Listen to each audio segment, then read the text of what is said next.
Assalamualaikum warahmatullahi wabarakatuh. Alhamdulillahirabbil alamin. Dengan memanjatkan puja dan puji syukur kehadirat Tuhan yang Maha Kuasa, kita akhirnya bisa bertemu kembali di dalam program Sinau Kapal atau belajar tentang kapal secara komprehensif yang tidak sepotong-sepotong, namun kita belajar secara menyeluruh dan juga tidak hanya sekedar di permukaan, namun kita belajar sampai pada kedalaman yang representatif sebagai seorang praktisi maritim. Kali ini saya akan berbagi perihal kapan kapal harus dilakukan pengedokan. Kapan kapal harus naik ke atas dok?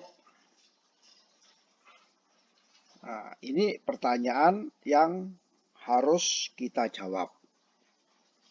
Seperti halnya kita ketahui bersama, kalau kita mempunyai bagan perjalanan kapal, katakan 5 tahun, pada dasarnya kapal mempunyai perjalanan sampai 20 tahun, 25 tahun, bahkan 35 tahun, 40 tahun ya. Nah, setiap 5 tahunnya kapal ini mempunyai suatu agenda ya. Agenda pemeriksaan yang bila mana kapal tersebut dikelaskan, diminta oleh pihak asuransi untuk memenuhi ketentuan mempertahankan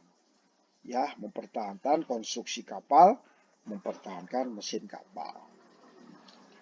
Untuk bisa menjamin itu, maka kapal harus dikelaskan.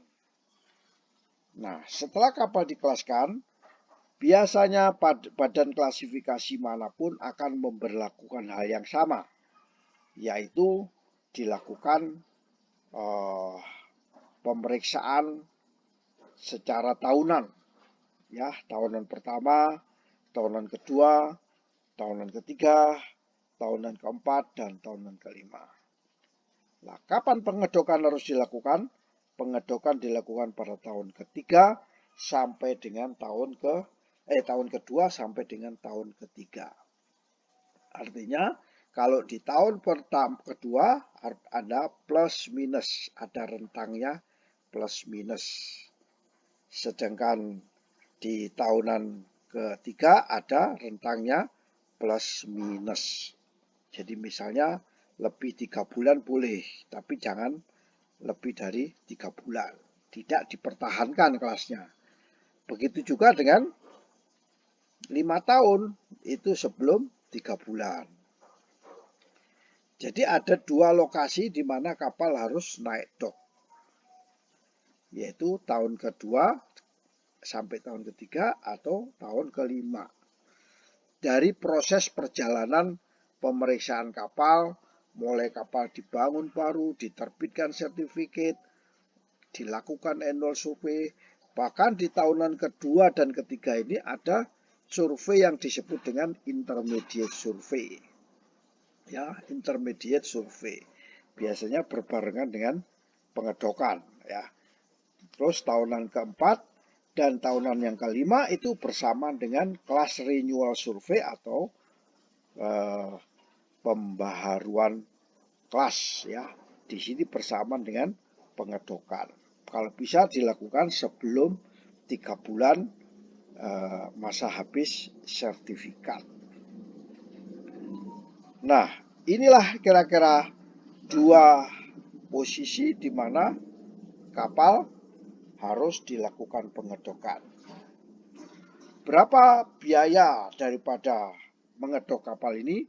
Maka ikuti trainingnya pada sesi berikutnya, yaitu training cara praktis menghitung biaya pengedokan. Tentunya sebelum dilakukan pengedokan ada namanya persiapan menghitung berapa besarnya biaya pengedokan.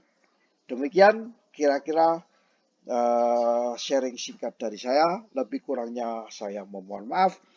Wallahul mu'afiq ila aqwamit thoriq. Wassalamualaikum warahmatullahi wabarakatuh.